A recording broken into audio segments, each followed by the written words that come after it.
Fly me to the moon. Now in the final stretch to Election Tuesday, 3 contenders come around the bend racing for the finish line. What spring is like on Jupiter and Mars. This is Radio FE. Canada, America. And we now continue our discussion of the greatest vulnerability of the general election, political correctness and the tactics of disruption.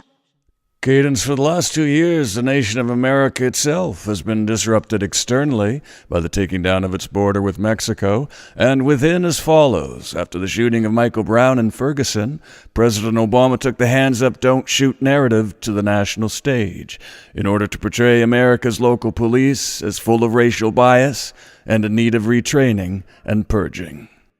Finally, we need to recognize that the situation in Ferguson speaks to broader challenges that we still face as a nation.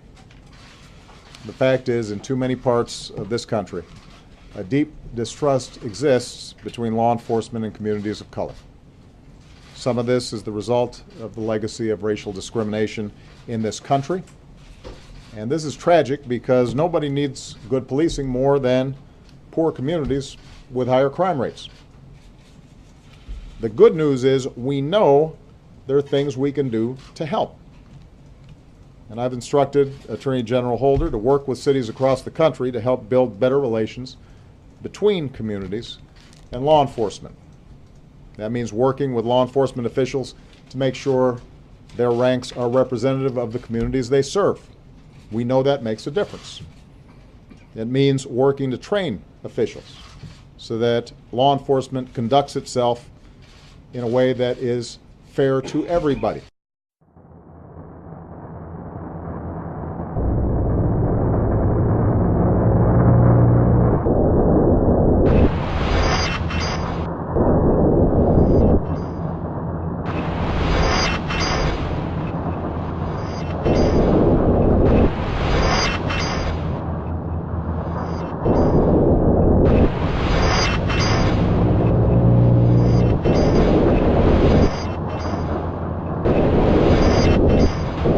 Yes, but earlier in his speech, did not President Obama say we must accept the grand jury decision, which cleared Officer Darren Wilson of wrongdoing? Actually, Cadence, the president said we must accept that this decision was theirs to make. And so we need to accept that this decision was the grand jury's to make. And so we need to accept that this decision was the grand jury's to make. The president is a serious operator. He has managed to convince some, many, or most Americans that the very nation which twice elected him to its highest office is institutionally racist. Is exploiting racial tensions in a manner that causes Americans to distrust their local police, another form of disruption.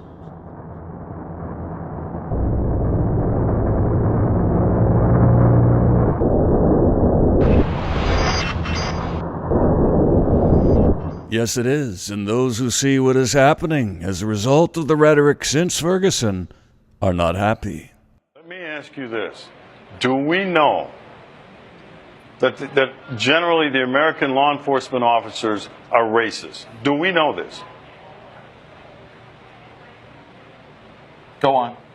I ask a question. Do I know American general law enforcement are racist? Yeah. I don't think anyone is accusing. If you're insinuating that people are accusing or saying that law enforcement across this country as a whole are racist, then your assumption is wrong. First of all, this whole anti-police rhetoric is based on a lie. There is no data, and you know this. There is no data, there is no research that proves any of that nonsense. None. You'd have to be more specific about what data and what nonsense you're talking about. That law enforcement officers treat black males different than white males in policing in these urban centers. There is data that supports There is not data. No. The president spoke about it. Cedric Alexander, who is a law president has enforcement been officer, lying about it. He said it again the other day when he said black males are 2 times more likely to be shot by a law enforcement officer than white males. Don, that is a lie. That is not a lie. It is a lie. Do you think CNN host Don Lemon was shocked to hear Sheriff David Clarke said President Obama was lying. I think he was aware that Clark's comments supported neither his own agenda to promote Black Lives Matter nor the editorial arch of organizations like CNN, which is to honor the Obama legacy. During the IRS Lois Lerner scandal, the president told supporters that if Fox News would stop talking about this stuff, it would go away. Likely that is very true, and of course, it expresses the president's attitude towards freedom of the press, which is as follows. Please stop talking. Stop talking about Benghazi, as CBS was asked by the White House some years ago to do. To a large extent, not completely, not as of yet, freedom of the press in America is the right to admire the president, something mainstream media in Canada does rather spontaneously.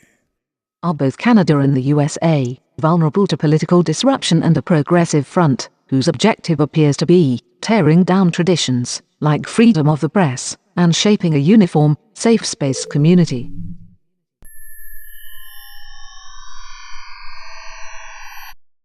He'll be coming down now, baby. He'll be coming down. Yes, and don't forget, its goal must also be bringing about the big government required to enforce the speech codes of this safe space community.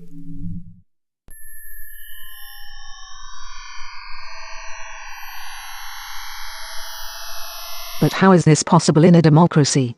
Because our campus revolutionaries and social justice warriors didn't get the memo from Russia that creating a powerful centralized government strong enough to enforce equal outcomes and redistribute wealth brings with it higher levels of corruption and abuses that outdo by far the imperfections of the former regime. Lenin kept the state police of the Romanov Empire intact in order to counter the counter-revolution. Stalin brought to Russia forms of torture and interrogation that would not have been possible under Catherine the Great, let alone Nicholas II. Yes, the forced redistribution of wealth squeezes the middle classes into poverty, and in some cases squeezes them into the grave, as did Stalin when he murdered 10,000 farmers who represented the entrepreneurial mindset. Apart from the dramatic nature of your example, it appears to be true nonetheless that the progressive ideal of creating equal results across a population has, historically, made some groups of citizens, such as peasant farmers wanting to own land, rather less equal in the eyes of the state. Yes, it does. And the good news for those provincial governments wanting to redistribute wealth in Ontario and Alberta and bring about fairness and equal results.